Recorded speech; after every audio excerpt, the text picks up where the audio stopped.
नमस्कार, आप सभी का बहुत स्वागत है टीवी9 भारतवर्ष पर। वक्त है फुल एंड फाइनल का और फुल एंड फाइनल में आज कुछ बड़ी खबरें। ईरान से वॉर और अमेरिका इसमें किस तरह से हमला करेगा, अमेरिका पर ईरान क्या करेगा, ये सब आपको बताएंगे। लेकिन पहले ये बड़ी खबर देखिए। कनाडा में फिलिस्तीनी समर्थकों का हंगामा, टोरंटो में पुलिस से भिड़े हमास समर्थक। कनाडा में या कई दुनिया भर के कई देशों में अब ऐसी तस्वीरें आ रही हैं जहां फिलिस्तीन समर्थक सड़कों पर उतर आए। एक्सप्रेसवे को टोरंटो में बंद करना पड़ा क्योंकि वहां प्रदर्शनकारी आ चुके थे और प्रदर्शनकारियों ने पूरे एक्सप्रेसवे को घेर लिया था।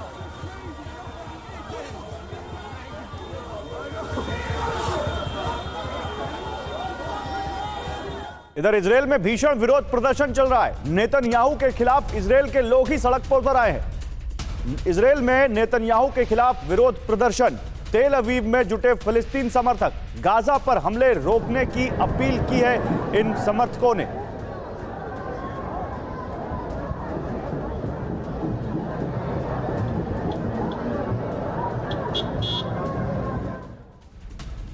इधर लंदन में इजरायल विरोधी प्रदर्शन हुए हैं। फिलिस्तीन के समर्थन में बड़ा मार्च निकाला गया। वहां फिलिस्तीन के समर्थन में नारे लगे हैं।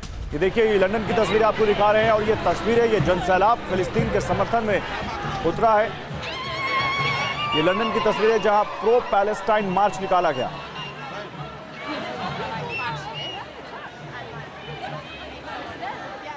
अमेरिका से खबर है। अमेरिका में हजारों फिलिस्तीन समर्थक जुटे। बाइडेन सरकार के खिलाफ प्रदर्शन किया। बाइडेन पर लगाया नरसंहार का आरोप। तो लंदन से लेकर अमेरिका और इजरायल से लेकर टोरंटो, हर जगह प्रदर्शन हो रहे हैं। इजरायल की मदद का विरोध कर रहे लोग अमेरिका में। ये तस्वीरें आपके सामने।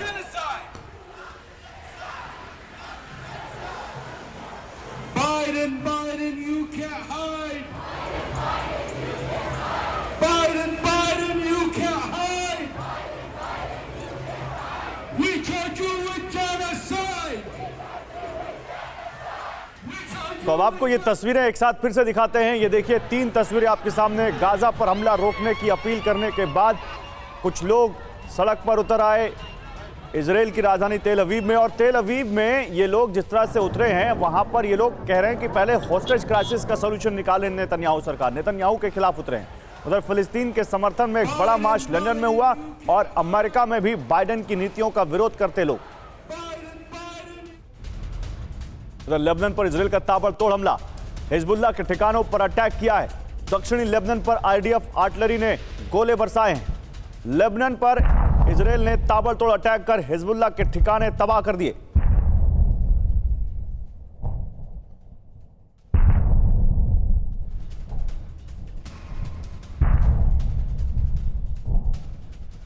दक्षिण लेबनान में इजरायल का हमला देखने को मिला है। हिजबुल्लाह पर इजरायल की शेलिंग।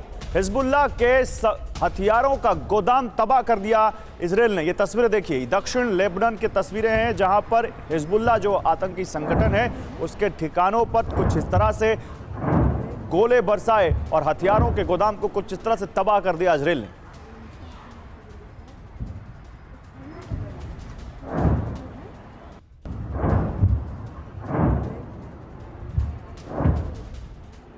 हिजबुल्लाह के ठिकानों पर एयर स्ट्राइक हुई है। इजरायली डिफेंस फोर्स ने बड़ा हमला किया है। वो तस्वीरें आपको दिखाएंगे।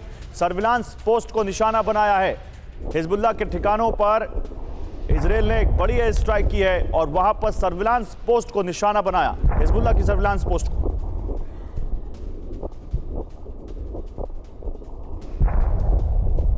लेबनान में शुरू हो सकती है नई जंग। बड़ी खबर, लेबनान वाला फ्रंट अब और बड़ा होता जा रहा है। ये देखिए आपके सामने बड़ी खबर। लेबनान में हिजबुल्लाह युद्ध के लिए तैयार। इजरायल पर हो सकता है बड़ा हमला। भयंकर मिसाइल हमला कर सकता है हिजबुल्लाह। दक्षिणी लेबनान से शुरू हो सकती है जंग। इजरायली रक्षा अधिकारी का बड़ा दावा।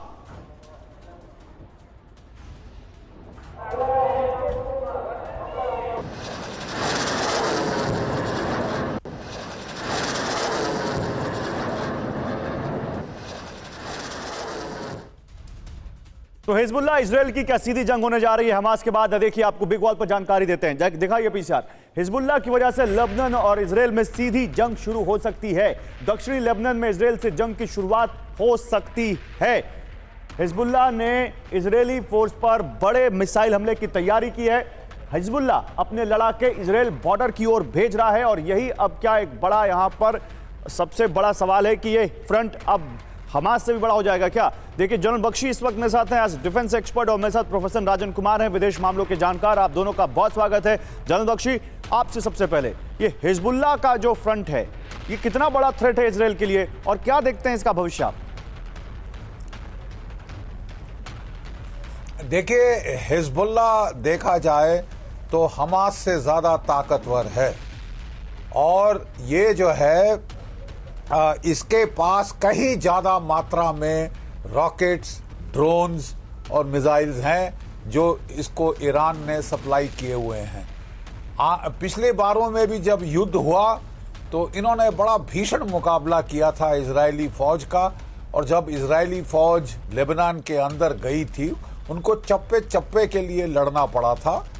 तो हिजबुल्लाह की इंटरवेंशन से यह लड़ाई गंभीर हो सकती है। टू फ्रंट वॉर हो सकती है, एक फ्रंट हमास का, दूसरा फ्रंट लीबिया का। लेकिन अंततः लीबिया की बहुत बड़ी तबाही होगी, उसकी इकोनॉमी बिल्कुल बैठ चुकी है, भट्टा बैठ चुका है, और इस जंग के बाद तो उसका कुछ बचना एज अ मुल्क भी इम्पॉसिबल हो जाएगा। लेकिन मुझे लगता है फिर भी, और खासकर अगर इजराइल जो है हमास में ग्राउंड हमला करता है, हाँ। तो जरूर जो हिजबुल्लाह है वो इंटरवीन करने की कोशिश करेगा। ये जो अटैक्स आपने दिखाए हैं, लगता है इजराइल को इंटेलिजेंस आई है कि हिजबुल्लाह जो है इंटरवेंशन की फिराक में है, इसलिए वो प्रीएम्प्ट कर रहे हैं। उसके जो एमिनेशन के भंडार हैं उसको उड़ाया है, उसने टारगेट किया। ठीक है सर, आप बताइए। प्रीएम्प्टिव स्ट्राइक है। ओके, मैं आता हूं आपके पास, लेकिन इसी से जुड़ी कुछ और खबरें दिखा दूं। इस बीच सुमित एश्कलोन से हमें ज्वाइन कर रहे हैं इजराइल से। सुमित के पास भी मैं जाऊंगा, लेकिन पहले हिजबुल्लाह से जुड़ी कुछ बड़ी खबरें और आ रही हैं। हिजबुल्लाह के रॉकेट सिस्टम पर हमला किया है, मिसाइल सेल से जारी गाड़ी को निशाना बनाया है। देखिए, मिसाइल से ले जा रही गाड़ी को निशाना बनाया है। इजराइल की सेना की एयर स्ट्राइक है ये। हिजबुल्लाह के ऊपर एक और एयर स्ट्राइक इजराइल की, उनके रॉकेट सिस्टम पर जो मिसाइल सेल गाड़ी ले जा रही थी, उनके रॉकेट सिस्टम के लिए उसको निशाना बनाया है इजराइल ने। और लेबनान में इजराइल का लगातार हमला जारी है। बाराम मिलिट्री बेस से विध्वंसक अटैक। हिजबुल्लाह के एंटी टैंक गाइडेड मिसाइल के बाद पलटवार किया इजराइल ने। हिजबुल्लाह ने anti tank guided missile attack किया इजराइल के बाद, जिसके बाद इजराइल लगातार हिजबुल्लाह या लेबनान में हिजबुल्लाह के जो ठिकाने उन पर अटैक कर रहा है। बाराम मिलिट्री बेस से विध्वंसक अटैक किया उसने। तो इजराइल से जंग के लिए हिजबुल्लाह की भी बड़ी तैयारी दिखती है, जैसा कि अभी आपको जनरल बख्शी कह रहे थे। उसके पास काफी ज्यादा गोला बारूद असलाह है। लेबनान बॉर्डर खाली करा रहा है हिजबुल्लाह, इस वक्त की बड़ी खबर। बड़ी तैयारी में है हिजबुल्लाह इजराइल से जंग के लिए। हिजबुल्लाह लेबनान बॉर्डर खाली करा रहा है हिजबुल्लाह। उत्तरी इजराइल से लगा इलाका खाली करा लिया उसने। बॉर्डर से 22 किलोमीटर दूर रास अल नकौरा में रेफ्यूजी कैंप है। दक्षिण लेबनान के अस्पतालों में इमरजेंसी प्लान तैयार कर लिया गया है। तो क्या अब इधर जो गाजा में हमास के साथ युद्ध चल रहा है, उससे बड़ा युद्ध उत्तरी इजराइल की और दक्षिणी लेबनान की सीमा पर छिड़ जाएगा? आइए दिखाते हैं आपको। इजरायली सीमा से लगे इलाके खाली कराए जा रहे हैं। पहली बड़ी तैयारी हिजबुल्लाह की। हिजबुल्लाह ने इजरायली सीमा से नजदीक बड़े अड्डे शिफ्ट किए हैं। सीमा से दूर स्कूल में लोगों के रहने के इंतजाम किए गए हैं। राजधानी बेरूत में अस्पतालों को अलर्ट पर रख दिया गया है। अस्पतालों में इमरजेंसी प्लान तैयार किए जा रहे हैं। लेबनान में अगले आदेश तक शिक्षा संस्थान बंद हैं। प्रोफेसर राजन कुमार, ये हिजबुल्लाह, क्या ये लेबनान की सरकार के और हिजबुल्लाह की क्या साठगांठ है? क्या ये माने कि ये हिजबुल्लाह से इजराइल की डिफेंस फोर्स का एंगेजमेंट होगा या सीधे लेबनान से हो जाएगा? देखिए, सबसे बड़ी दिक्कत ये, आपने बिल्कुल सही बोला गौरव, सबसे बड़ी दिक्कत यह है कि जो हिजबुल्लाह के फोर्सेस हैं वो पॉलिटिकल सिस्टम का भी वहाँ पे पार्ट है। आप जानते हैं कि वहाँ पे लगभग जो पार्लियामेंट में वो रूल कर चुके हैं। पहले उनकी मेजॉरिटी थी, अभी उनकी मेजॉरिटी नहीं है, लेकिन वहाँ पे लगभग 33% जो रिप्रेजेंटेटिव बोले जाते हैं वो किसी न किसी रूप से हिजबुल्लाह से जुड़े हुए हैं। तो केवल हिजबुल्लाह एक मिलिटेंट फोर्स नहीं है, वहाँ पे वो पॉलिटिकल सिस्टम जो है उसका पार्ट है। आप जानते हैं कि जो लेबनान का पॉपुलेशन है डिवाइडेड है, 3 पॉपुलेशन है लगभग लगभग शिया सुन्नी और क्रिश्चियन 30-30% के आसपास उनका लगभग पॉपुलेशन है। तो वैसे में जो हिजबुल्लाह का जो सपोर्ट है वो 33% जो पॉपुलेशन वहाँ पे सुन्नी का है, सॉरी शिया का पॉपुलेशन जो है उसमें काफी ज्यादा है, और वहाँ पे उनका रिप्रेजेंटेटिव भी है, तो पॉलिटिकल सिस्टम का पार्ट है। और अभी जो बात हो रही है कि हिजबुल्लाह किस हद तक वहाँ पे इसमें शामिल होगा, तो मुझे हिजबुल्लाह जो है मान के चले कि पूरी तरह से, चूंकि शिया फोर्स है, पूरी तरह ईरान के सहारे पे चलता है। अभी तो हमास भी चल रहा है, लेकिन खासकर हिजबुल्लाह ईरान अभी थोड़ा सा उस क्षेत्र में पूरा अलग थलग है। अभी जो मीटिंग भी हुई थी यूनाइटेड नेशंस की, जो एक ह्यूमैनिटेरियन इशू को लेकर आपने देखा था, जिसमें कि जॉर्डन शामिल हुआ था, इजिप्ट इत्यादि, लेकिन ईरान को नहीं बुलाया गया था। तो अमेरिकन पॉलिसी यूनाइटेड नेशन के माध्यम से है कि ईरान को वहां पे हर हाल में रोका जाए और उसको शामिल नहीं होने दिया जाए, क्योंकि अगर ईरान शामिल होता है तो सीधा युद्ध अब फिर इजराइल और ईरान के बीच में हो जाएगा, और यानी कि अमेरिका और ईरान के बीच में हो जाएगा। तो उस स्थिति से रोकने के लिए बाकी जो सुन्नी अरब कंट्रीज हैं, अमेरिका उसको एक तरफ लाने की कोशिश कर रहा है, और कोशिश कर रहा है कि उनको रोका जाए, ताकि अगर ईरान कोशिश भी करे तो ईरान अकेले कोशिश नहीं करेगा। जब तक दूसरे देश वहां पे सपोर्ट किसी न किसी रूप में नहीं करते तब तक नहीं कर पाएगा। तो अमेरिकन पॉलिसी यही है। अभी आज की स्थिति तो नहीं लग रही है कि ईरान शामिल होने की कोशिश कर रहा है, लेकिन यह जरूर है कि अभी जैसे ग्राउंड फोर्सेस का अटैक होना बाकी है, और जैसे ही ग्राउंड फोर्सेस वहां पे जाते हैं तो स्थिति बदल सकती है। ठीक है, मैं आता हूं प्रोफेसर राजन कुमार, इस पर और आगे बात करूंगा, लेकिन देखिए कुछ और बड़ी खबरें हिजबुल्लाह से जुड़ी हुई आ रही हैं, वो दिखा दूं। लेबनान बॉर्डर से हिजबुल्लाह का बड़ा हमला, इजरायली पोस्ट पर गोले बरसाए हैं हिजबुल्लाह ने। इजरायल की पोस्ट पर हिजबुल्लाह ने गोले बरसाए हैं, एंटी टैंक गाइडेड मिसाइल से अटैक किया है लेबनान बॉर्डर पर हिजबुल्लाह ने। ये तस्वीरें देखिए, ये हिजबुल्लाह के लड़ाके कैसे यहां पर गोले बरसाते हुए, एंटी टैंक गाइडेड मिसाइल का इस्तेमाल करते हुए, ये देखिए, ये इजरायली पोस्ट पर ये मिसाइल दागी गई और बाकायदा उस मिसाइल का वीडियो भी जारी किया उन्होंने। ये ATGM जो एंटी टैंक गाइडेड मिसाइल उन्होंने दागी, उसका वीडियो भी जारी किया। उधर इजरायल ने लेबनान को चेतावनी दी है, लेबनान को युद्ध में घसीट रहा है हिजबुल्लाह, ये कहा है IDF ने। लेबनान को युद्ध में बहुत कुछ खोना पड़ेगा, यानी इजरायल कह रहा है लेबनान से कि हिजबुल्लाह को कंट्रोल करे, वरना अगर लेबनान से सीधे इस युद्ध में लेबनान को आना पड़ा तो लेबनान बहुत कुछ खो देगा। सुमित मेरे साथ जुड़े हुए हैं अश्कलोन से। सुमित, एक फ्रंट गाजा का तो लगातार एक्टिव है ही, हिजबुल्लाह भी लगातार यहां पर इजरायल के ऊपर हमले कर रहा है। ये जो कहा जा रहा है ना, अरब लीग, अरब मुल्क पता नहीं कब आ जाएं और यहां फिलिस्तीन के समर्थन में इजरायल पर हमला कर दें, क्या अगर ऐसा होता है तो सबसे पहला मुल्क क्या लेबनान होगा? देखिए बिल्कुल आपने ठीक कहा, क्योंकि लेबनान की तरफ से ना सिर्फ हिजबुल्लाह को तैयार किया जा रहा है, एक और फ्रंट है जिसको आप भूल रहे हैं, वो है सीरिया की तरफ से। ISIS की तरफ से भी लगातार ये कोशिश की जा रही है कि हिजबुल्लाह को ही मजबूत किया जाए, ताकि अगर ये फ्रंट खुलता है तो वो भी पूरी उसी मजबूती के साथ इजराइल की सीमाओं में घुस सके। अगर आप देखें कि गाजा के ऊपर भले ही हमास को लेकर बहुत ज़्यादा प्रेशर हमास के ऊपर डाल दिया गया है इसराइल की सेनाओं की तरफ से, लेकिन हिजबुल्लाह ने अब तक अपने पत्ते नहीं खोले हैं। गौरव, लगातार अपनी तैयारियां हिजबुल्लाह भी कर रहा है, और आप मान के चलिए हमास को तैयार करने के पीछे भी हिजबुल्लाह का ही बहुत बड़ा हाथ है, और इनडायरेक्टली ये भी माना जाता है कि इन दोनों तीनों के पीछे ईरान का हाथ है। ईरान लगातार, या नॉर्थ कोरिया के हथियार जो लगातार मिल रहे हैं, वो ये दर्शाते हैं कि इनके पास वेपन्स हो, चाहे फिर न्यू ट्रेनिंग हो, या फिर आपके पास जो नई टेक्नोलॉजीज हो, इसका बड़ा जखीरा पहुंच चुका है। और यही वजह है कि ये तीनों फ्रंट से लगातार इजराइल के ऊपर अटैक करेंगे, और इजराइल भी ये जानता है कि एक बार उनकी सीरिया वाला जो बॉर्डर आप बता रहे हैं गाजा पट्टी में, क्योंकि हिजबुल्लाह की जानकारी तो हमें मिल रही है, हम लगातार दिखा रहे हैं, सीरिया वाला जो बॉर्डर आप बता रहे हैं, वहां से क्या थ्रेट है, जरा बताइए हमारे व्यूअर्स को, सीरिया से क्या हो सकता है? देखिए बिल्कुल, देखिए अब तक जो लड़ाई है, जो या फिर आप कह सकते हैं क्लोज बैटल आप जिसको कहते हैं, जिसमें आपके मोटार हो, रॉकेट लॉन्चर्स हो, लेकिन लॉन्ग रेंज आपके मिसाइल या फिर लॉन्ग रेंज रॉकेट्स जो हैं वो अगर दागे जाते हैं तो उसको लेकर इजराइल के पास वो पुख्ता मैकेनिज्म नहीं है।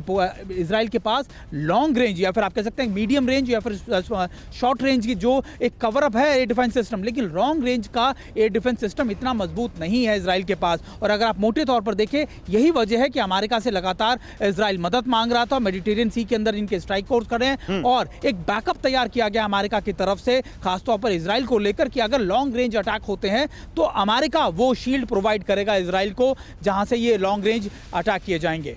ठीक है, अब रहिए मेरे साथ सुमित। देखिए इस बीच और बड़ी खबरें आ रही हैं, अमेरिका की लेबनान को चेतावनी, इजराइल से युद्ध भारी पड़ेगा। अमेरिका के विदेश मंत्री एंटनी ब्लिंकन ने लेबनान के PM से बात की है, लेबनान को युद्ध से दूर रहने की अमेरिका ने हिदायत दी है। तो अमेरिका लगातार इजराइल को प्रोटेक्ट कर रहा है और उसने लेबनान को चेतावनी दी है कि अगर वो इस वॉर में आता है तो उसको ये युद्ध बहुत भारी पड़ेगा। आइए आपको बताते हैं कि हिजबुल्लाह कैसे अमेरिका की टेंशन बन रहा है। एंटनी ब्लिंकन, अमेरिका के विदेश मंत्री, ने लेबनान के पीएम नजीब मिकाती से बात की है। उन्होंने मिकाती से कहा लेबनान के लोगों की चिंता करें। उन्होंने कहा कि लेबनान के लोगों की चिंता करें। हिजबुल्लाह की तैयारियों को लेकर अमेरिका ने वहां पर चिंता जताई है। हिजबुल्लाह को ईरान से लगातार मदद को लेकर अमेरिका टेंशन में है। इजराइल ने हिजबुल्लाह के बड़े रॉकेट हमले की आशंका जाहिर की है। तो अमेरिका भी चाहता है जनरल बख्शी कि हिजबुल्लाह को लेबनान कंटेन करे, वरना अगर ये 2 फ्रंट वॉर या 3 फ्रंट वॉर या मल्टी फ्रंट वॉर की जो हम बात कर रहे हैं उसमें लेबनान एज अ कंट्री जाता है तो ये अमेरिका के लिए बड़ी टेंशन हो सकती है। बेशक बहुत बड़ी टेंशन है। मैंने बताया हिजबुल्लाह एक बहुत स्ट्रांग फाइटिंग फोर्स है, हमास से कहीं ज्यादा ताकतवर फोर्स है, मिसाइलों से लैस है। उसको ईरान से इक्विपमेंट मिसाइल्स मिल रहे हैं, नॉर्थ कोरिया से भी उसने काफी जो खरीद फरोख्त करी है मिसाइलों की। और अगर वो जंग में कूद पड़ता है तो जंग काफी भीषण रूप ले सकती है, जैसा कि आपने बताया। लेकिन अमेरिका की टेंशन यहां पर क्या है? आपको क्या लगता है अमेरिका इतना ज्यादा टेंशन में क्यों है? क्योंकि अमेरिका को खुद कूदना पड़ेगा लड़ाई के अंदर। वो जो लॉन्ग रेंज रॉकेट्स हिजबुल्लाह के पास हैं, लॉन्ग रेंज मिसाइल्स हैं, उसका तोड़ इजराइल के पास फिलहाल नहीं है। पेट्रियट बैटरीज नहीं है। तो जैसा कि आपने देखा जो हाउतीज ने लॉन्ग रेंज के क्रूज मिसाइल्स फायर किए थे, उनको इंटरसेप्ट करने के लिए अमेरिका के डिस्ट्रॉयर ने रॉकेट्स फायर किए थे उनको मार गिराने के लिए। तो मतलब वो ऑलरेडी छोटी तौर पे इन्वॉल्व है। और अगर लेबनान इन्वॉल्व होता है तो अमेरिका को बड़े तौर पे इन्वॉल्व होना पड़ेगा। और काफी उनका जो है असला खर्च होगा। तो अब एक तरफ पे ताबड़तोड़ उनका असला खर्च हो रहा है यूक्रेन में। अब वहां पे अगर पेट्रियट मिसाइल्स यहां भी लगाने पड़े, दागने पड़े, तो नेचुरली टेंशन की बात तो है ही। और अगर हिजबुल्लाह आता है तो फिर ये एक्सपैंड करने की भी चांसेस हैं। ये बड़ी बात है, एक्सपैंड करने की अगर चांसेस हैं तो एक्सपैंड करने में सीरिया। सर ये आप बड़ी बात कह रहे हैं, सीरिया ईरान में इस पर आऊंगा। अभी अगला पॉइंट मेरा यही है कि अभी हम लेबनान की बात कर रहे हैं, लेकिन अगर ये वॉर एक्सपैंड होती है तो फिर इजराइल के लिए मुसीबत, या अमेरिका प्लस इजराइल के लिए मुसीबत कितनी बढ़ाएंगे ये दूसरे अरब मुल्क। लेकिन पहले जिसका नाम आ रहा था, अमेरिका एयरबेस पर इराक में हमला हुआ है। तो लगातार अमेरिका विरोधी इस वक्त अमेरिका को निशाना बना रहे हैं इजराइल के बहाने। इराक में अमेरिकी एयरबेस पर हमला किया गया है। इरबिल एयरबेस पर आत्मघाती ड्रोन अटैक किया गया। इरबिल इंटरनेशनल एयरपोर्ट के पास यह हमला हुआ है। अल असद बेस पर भी ड्रोन और रॉकेट से हमला हुआ है। इस्लामिक रेजिडेंस इन इराक ने इसकी जिम्मेदारी ली है।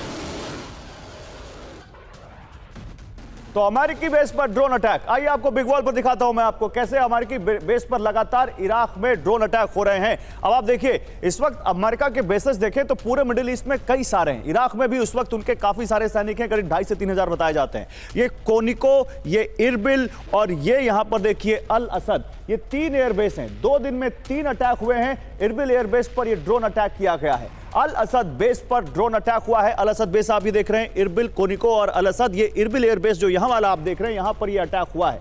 अल असद बेस पर अटैक, कोनिको सैन्य बेस पर भी हमला। ये तीनों सैन्य बेस निशाने पर आए हैं और यह बताता है कि किस तरह से अब जो अमेरिका के विरोधी हैं, चाहे वो प्रॉक्सी आप समझ लीजिए, चाहे डायरेक्ट समझ लीजिए, लगातार अमेरिका को निशाना बना रहे हैं। ज्यादातर प्रॉक्सी यानी किसी आतंकी संगठन को मदद मुहैया कराकर अमेरिका के बेसिस पर हमले कराना या फिर इजराइल पर हमले कराना। किसी भी वक्त फिलिस्तीन जंग में ईरान की सीधी एंट्री हो सकती है। यह अगली बड़ी खबर। इजराइल अमेरिका पर ड्रोन अटैक करवा रहा है। मिडिल ईस्ट में आतंकी संगठनों के संपर्क में ईरान है और वो इजराइल और अमेरिका पर ड्रोन अटैक करवा रहा है। इराक, यमन और सीरिया में प्रॉक्सी बलों को उकसाया उसने। अमेरिका के अल असद बेस पर एक हफ्ते में तीसरा अटैक हुआ है ये।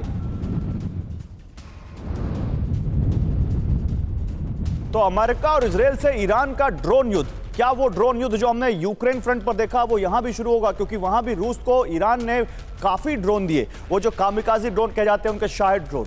मिडिल ईस्ट में आतंकी संगठनों को उकसा रहा है ईरान। इराक, यमन और सीरिया में प्रॉक्सी बलों के संपर्क में। प्रॉक्सी बल यानी हाउती, आईएसआईएस, हिजबुल्लाह या हमास, इनको आप समझ सकते हैं। अमेरिकी अल असद बेस पर एक हफ्ते में तीसरा अटैक हुआ है। ईरान समर्थित कातिब हिजबुल्लाह ने यह अटैक किया है। इराक जॉर्डन सीमा पर अमेरिकी सैन्य अड्डे पर यह ड्रोन अटैक किए गए हैं।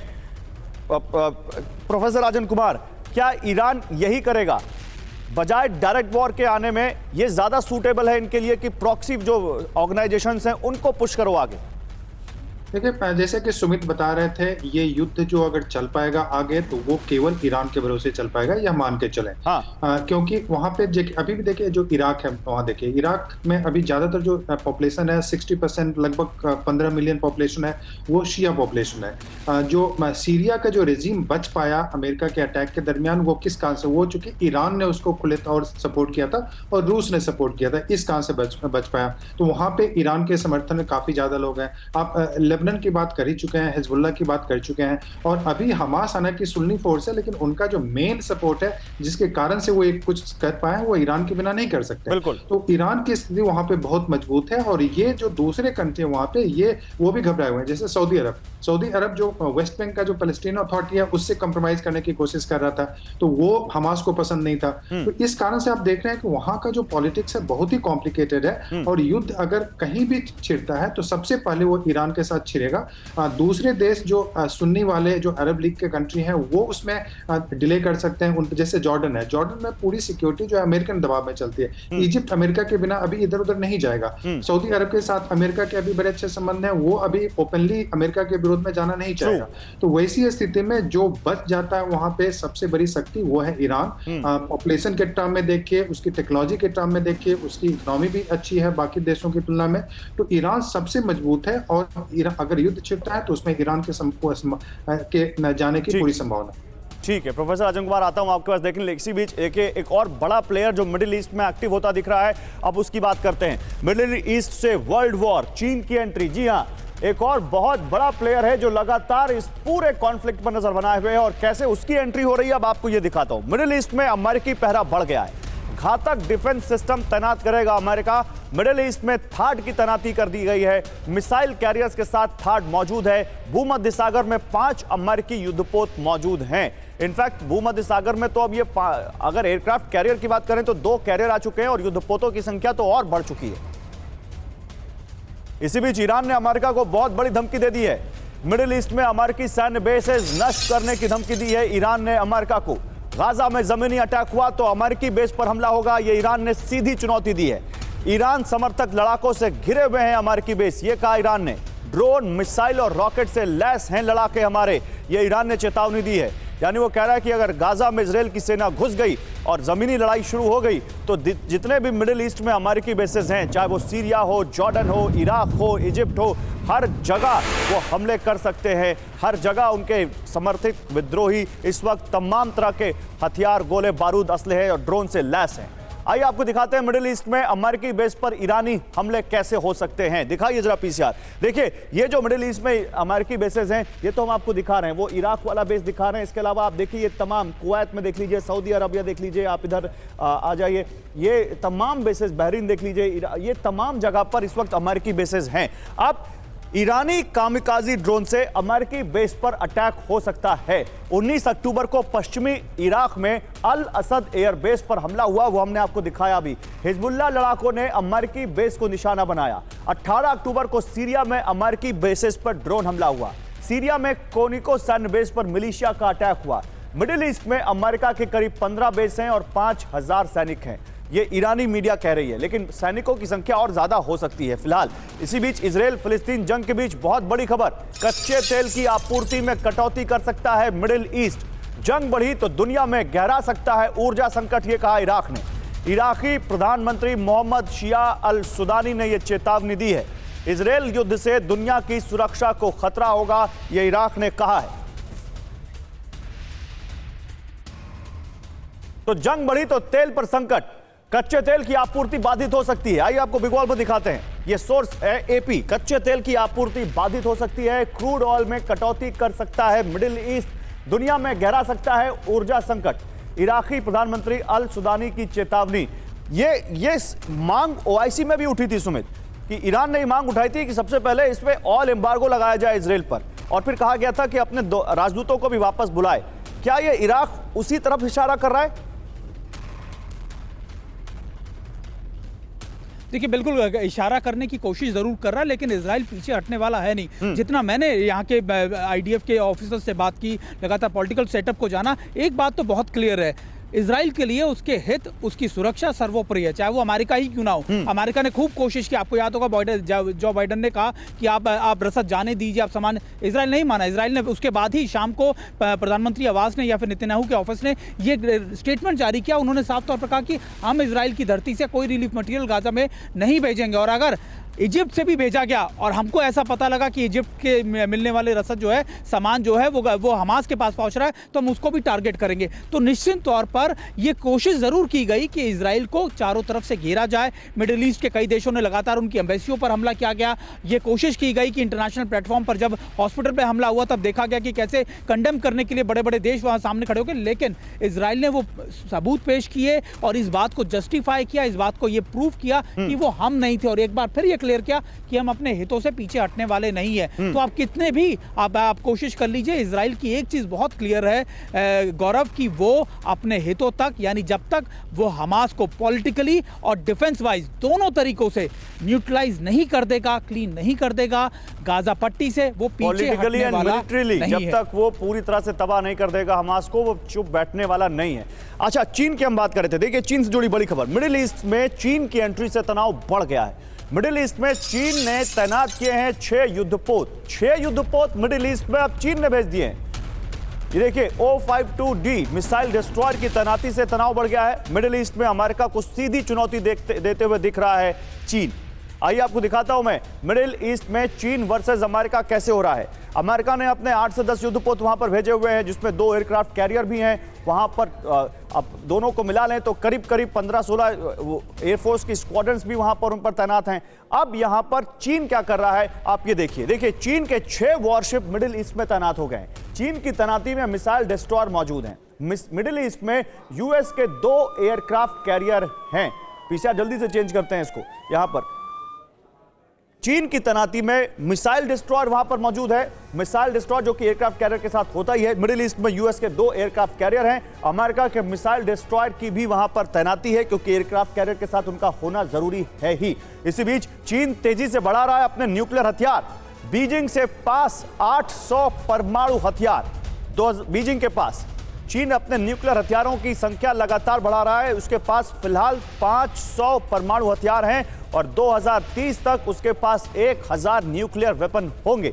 चीन की न्यूक्लियर सबमरीन की जद में अमेरिका, और यह कहना है पेंटागन का।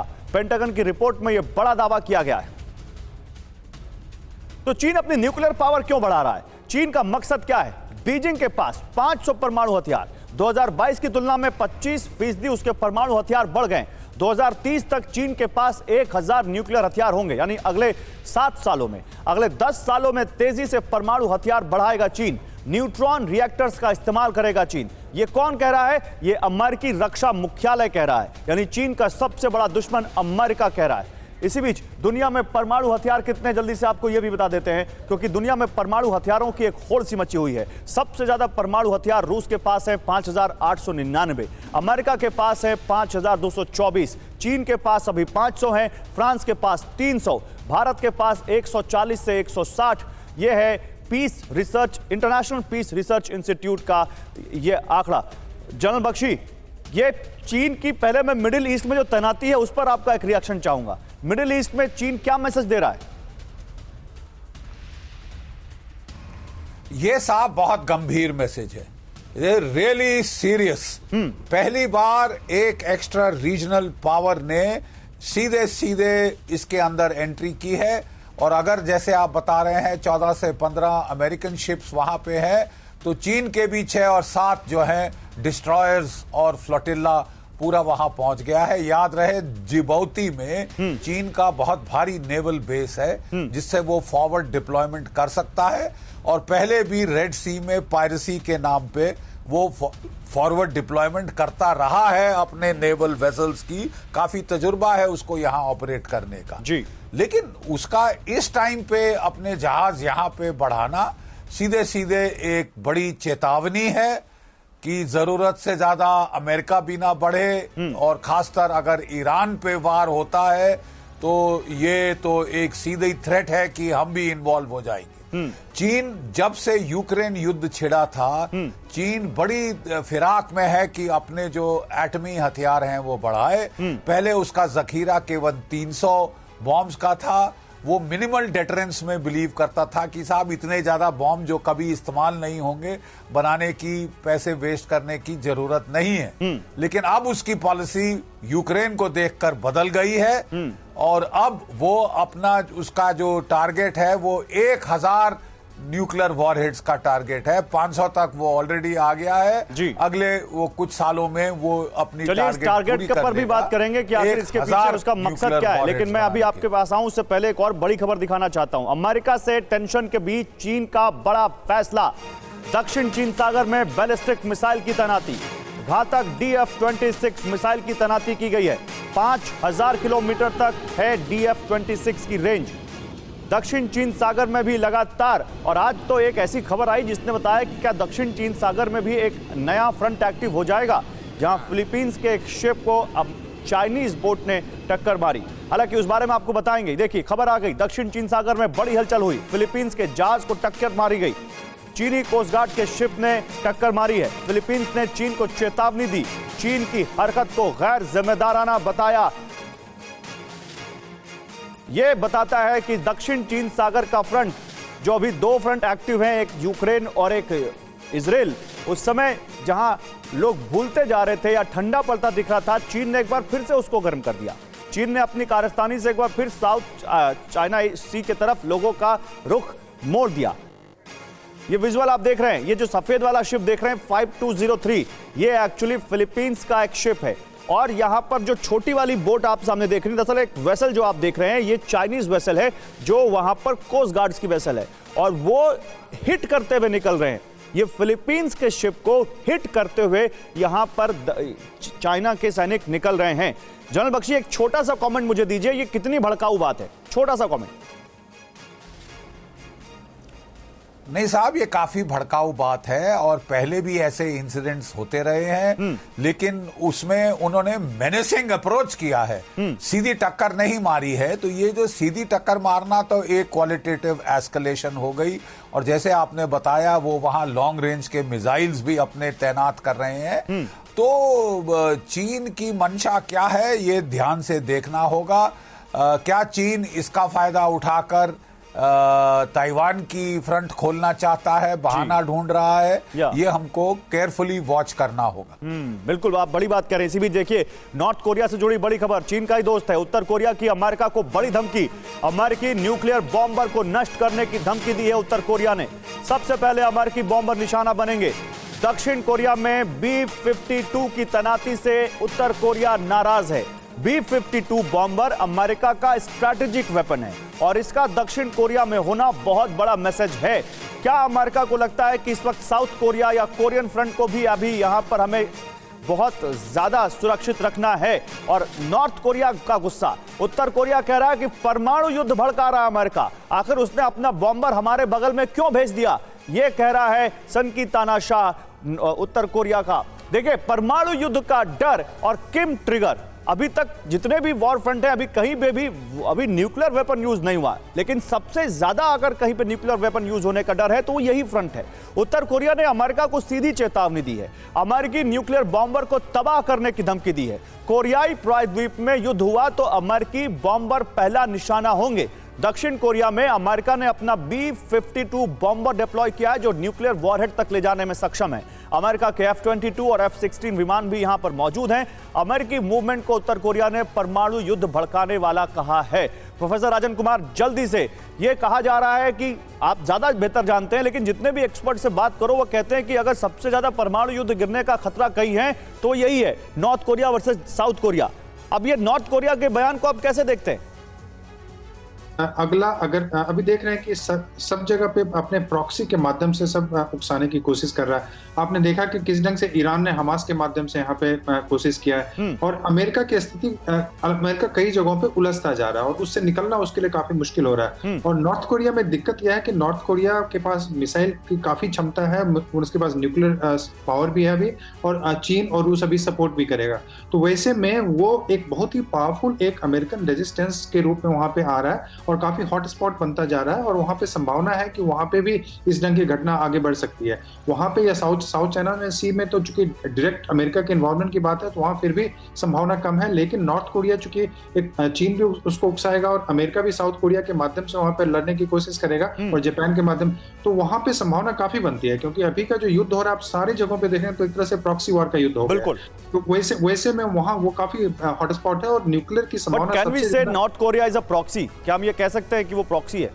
चीन और रूस का प्रॉक्सी में बोल रहा हूँ। चीन और रूस का प्रॉक्सी, ओके। चलिए, ये बड़ी बात कही आपने, बहुत बड़ा मैसेज दिया आपने यहाँ पर। लेकिन मैं एक यहाँ बड़ी खबर दिखाना चाहता हूँ, हम एक, और वो खबर गाजा से जुड़ी हुई है। गाजा पर कब्जा शुरू। देखिए, गाजा पर कब्जा शुरू कैसे, आइए आपको दिखाता हूं। हमास ने इजराइल पर बड़ा हमला किया, गाजा पट्टी से दागे हैं कई रॉकेट। हमास फिर रॉकेट दाग रहा है। गाजा के एक शख्स ने नजदीक से बनाया हमले का वीडियो। ये वीडियो देखिए, गाजा के एक शख्स ने बनाया है। ये हमला गाजा पट्टी से हो रहा है, हमास का हमला है। इजराइल पर फिर से रॉकेट दाग रहा है हमास। एक शख्स ने इस हमले का वीडियो बनाया।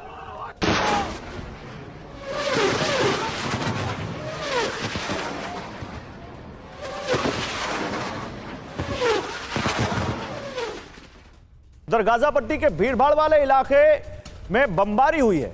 नुसीरत बाजार में आईडीएफ के बम गिरे, जान बचाने के लिए लोग भागते नजर आए। गाजा पट्टी का यह भीड़भाड़ वाला इलाका है नुसीरत बाजार, जहां पर इजराइल डिफेंस फोर्स के बम गिरे।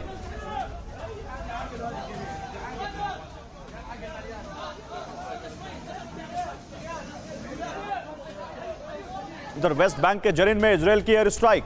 वेस्ट बैंक के जनीन में इजराइल ने एयर स्ट्राइक की है। अल अंसारी मस्जिद पर बमबारी का दावा है।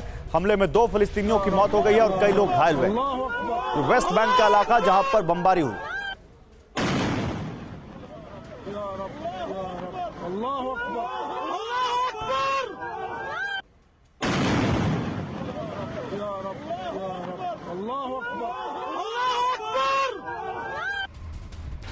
उधर जेनिन में अल अंसार मस्जिद पर हमला हुआ है। मस्जिद में था हमास का अंडरग्राउंड ठिकाना। इजरायली सेना और शीन बेट का ये ज्वाइंट ऑपरेशन है।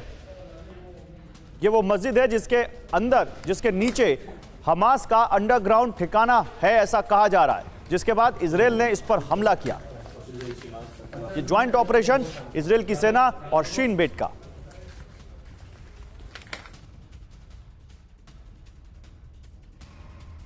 एक और बड़ी खबर, किसी भी वक्त शुरू हो सकता है गाजा पर ground operation. Israeli defence force ने शुरू किया अभ्यास। ग्राउंड अटैक के लिए खास ट्रेनिंग शुरू हो गई है। मंजूरी मिलते ही गाजा पट्टी में एंट्री करेंगे इजराइल के सैनिक।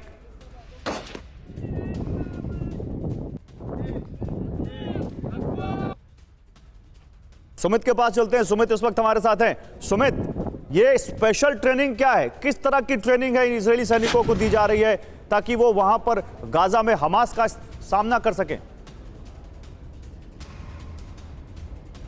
देखिए गौरव, लगातार आईडीएफ को ये ग्रीन सिग्नल तो मिल गया था। आपको याद होगा कि 2 दिन पहले नेतन्याहू ने विजिट किया था और आईडीएफ की तरफ से बयान आया था कि हमको ग्रीन सिग्नल मिल चुका है। लेकिन अब तैयारी, जैसे स्पेशल ट्रेनिंग आपने बताई, वो तैयारी चल रही है अर्बन वॉरफेयर से ज़्यादा उस टनल्स के अंदर वॉरफेयर करने की या फिर उस पर ऑपरेशन करने की, क्योंकि एक वो ऐसी अंधेरी गली है या फिर एक अंधेरी ऐसी जगह है जहाँ पर अब तक किसी सेना ने किसी ने भी ऑपरेशन नहीं किया। यहाँ तक कि इजराइल की सेना को भी उसमें ऑपरेशन करने का स्पेशलाइजेशन नहीं है। तो ऐसे में जब गाजा पट्टी के अंदर बहुत क्लोज बैटल होगी, क्योंकि वहां पर देखिए कितनी ज्यादा घनी आबादी है, जब ऐसी जगहों के अंदर इजराइल की सेना अंदर घुसेगी तो कैसे हैंडल करना है, कैसे अपने आप को बचाना है और कैसे उस जगह कम कैजुअलिटीज हो, इसका ध्यान रखना है, ऑपरेशन को सक्सेसफुल अंजाम देना है, ये सारे ध्यान रखे जा रहे हैं। इसी वजह से स्पेशल ट्रेनिंग की जा रही है। आप देखिए कि कल भी जब मैंने आईडीएफ के एक मेजर से बात की थी जिसने गाजा के आसपास से हमास के वो वेपन से कैप्चर किए थे, तो उन्होंने कहा कि कई ऐसी माइंस हैं, कई कई ऐसे मैग्नेटिक माइंस है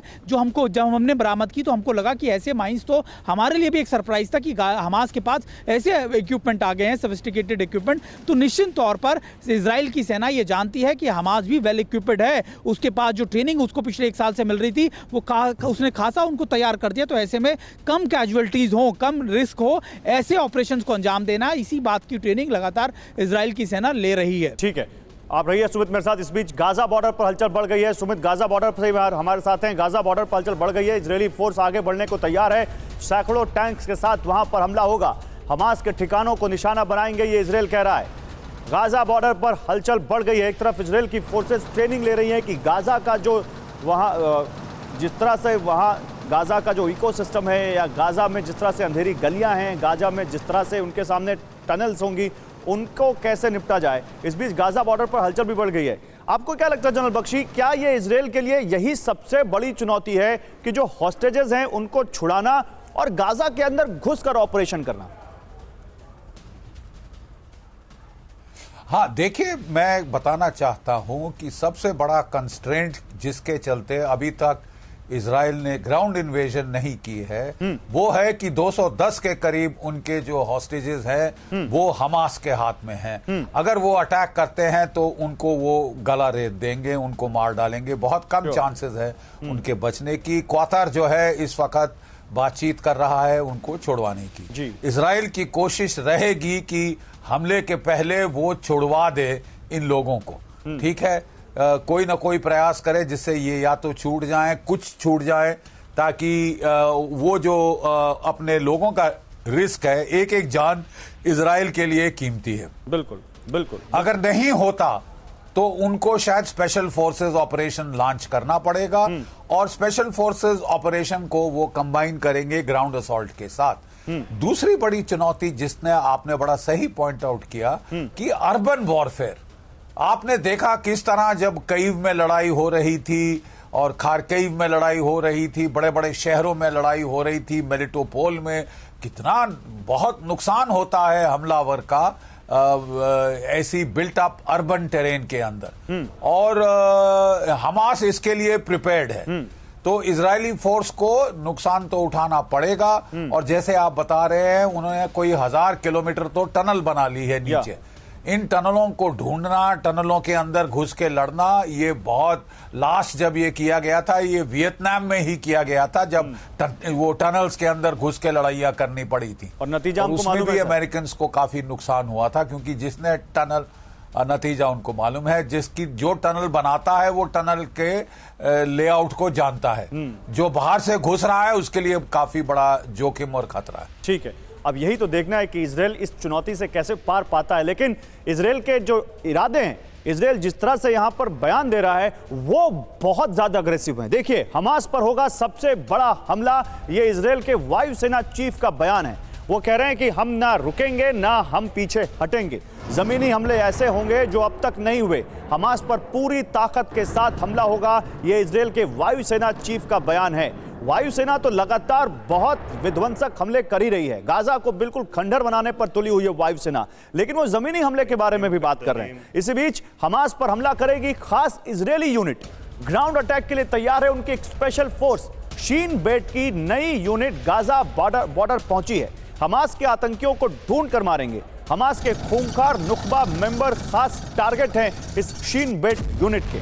आइए आपको बिग वॉल पर दिखाता हूं कि ये हमास को दहलाने की तैयारी कैसे पूरी है इजरायल की। ये देखिए आप, ऐसा हमला होगा जो पहले कभी नहीं हुआ, ये इजरायल के वायुसेना चीफ ने कहा है। शीन बेट की स्पेशल टीम गाजा बॉर्डर पहुंच चुकी है, और उसके निशाने पर कौन है? उसके टारगेट पर होंगे हमास के सबसे खूंखार नुख्बा मेंबर्स। 7 अक्टूबर को नरसंहार करने वाले हमास आतंकी टारगेट हैं।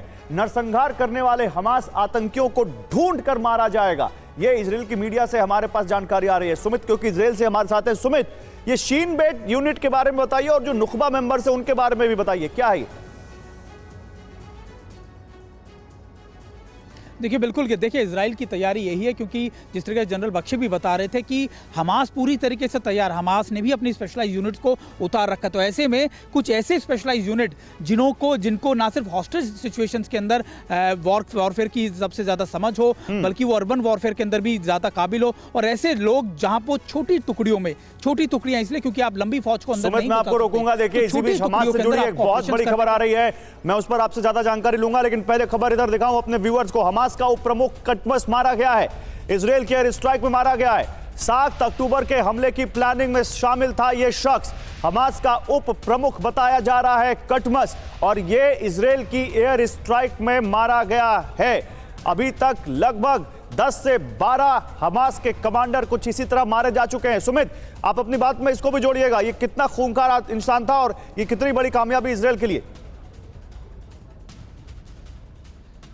देखिए बिल्कुल इजराइल के लिए, मैं आपको जिस तरीके से मैंने आपको शुरुआत में बताया था गौरव, इजराइल का मकसद सिर्फ और सिर्फ हमास के मिलिट्री बेसिस को, एम्यूनिशन डिपो को बर्बाद करना नहीं है, पूरी लीडरशिप को वाइप आउट करना है, पूरी लीडरशिप को ही खत्म करना है। और ये leadership military point of view से नहीं बल्कि पॉलिटिकल पॉइंट ऑफ व्यू से भी है। तो आप देखिएगा कि ऐसा कुछ, क्योंकि इजराइल ने जब इस वॉर में घुसे था, इजराइल ने साफ तौर पर कहा था एज अ एग्जाम्पल सेट करेंगे कि याद रखा जाएगा। तो ये एग्जाम्पल ही सेट करना चाहते हैं कि गाजा पट्टी के अंदर हमास का लीडरशिप या उसका जो पूरा सेटअप है, नेटवर्क है, वो ऐसा खत्म कर दिया जाए कि दशकों लग जाए उनको अपने आप को रिवाइव करने में। गौरव, बिल्कुल बिल्कुल। देखिए इसी बीच हमास ने भी इजराइल को चुनौती दी है, वो भी दिखाता हूं, फिर अपने मेहमानों के पास आऊंगा। हमास की इजरायली सेना को सीधी चुनौती, नर्क में स्वागत है। यानी हमास कह रहा है तुम यहां घुसे तो तुम्हारे लिए हम नर्क बना देंगे इसको। वीडियो जारी करके चेतावनी दी है, इजरायली सेना को सबक सिखाएंगे, ये हमास ने कहा है। और जब वो अपना वीडियो जारी कर रहे हैं तो वो अपनी उन टनल्स को यहां पर अपनी सबसे बड़ी ताकत के रूप में दिखा रहे हैं और कह रहे हैं कि आओ नर्क में स्वागत है, हम तो तैयार बैठे हैं तुम्हारे लिए, तुम क्या हमसे लड़ पाओगे। ये हमास का वीडियो रिलीज करके ये प्रोपेगेंडा उन्होंने जो फैलाया है, जिस तरह से यहां पर सामने रख रहे हैं वीडियो। इसी बीच इजराइल के हवाई हमलों में गाजा की सूरत बदल गई है। एयर स्ट्राइक की तस्वीरें लगातार हम आपको दिखा रहे हैं, और जोड़िए 7 तारीख से आज 22 तारीख, 15 दिन हो चुके हैं इस एयर स्ट्राइक को, 16वां दिन आज है। और कैसे ये गाजा पर लगातार बमबारी कर रहा है इजराइल, खंडहर हो गई है रिहायशी इमारतें। ड्रोन फुटेज में नजर आई तबाही की तस्वीर, ये ड्रोन फुटेज में देखिए कैसे पूरी खंडहर हो चुकी है गाजा की ये पट्टी। इसी बीच मध्य गाजा में इजराइल ने विध्वंसक हमला किया है। एयर स्ट्राइक में हमास के ठिकाने जमींदोज हो गए, मारा गया हमास कमांडर तलाल अल हिंदी। अभी हमास का उपप्रमुख हमने बताया था, और ये कि हमास का एक कमांडर तलाल अल हिंदी भी मारा गया है इजराइल की एयर स्ट्राइक में। हमास से सुलह की कोशिशें नाकाम हो गई हैं। बंधकों को छुड़ाने को लेकर अमेरिकी कोशिश नाकाम। 50 बंधकों को छोड़ने से हमास ने इनकार कर दिया है। हमास ने केवल 2 अमेरिकी नागरिकों को छोड़ा है। अमेरिकी अखबार का बातचीत पर दावा। 2 बंधक जो छोड़े गए थे, आपको याद होगा कल सुबह सुबह जो तस्वीरें, बल्कि इनफैक्ट रात में, परसों रात में आ गई थी जानकारी कि एक मां और बेटी छोड़ी गई हैं। उसके अलावा अब जो डील हो रही थी हमास से वो फेल हो गई है, और हमास ने 50 बंधकों को छोड़ने से मना कर दिया।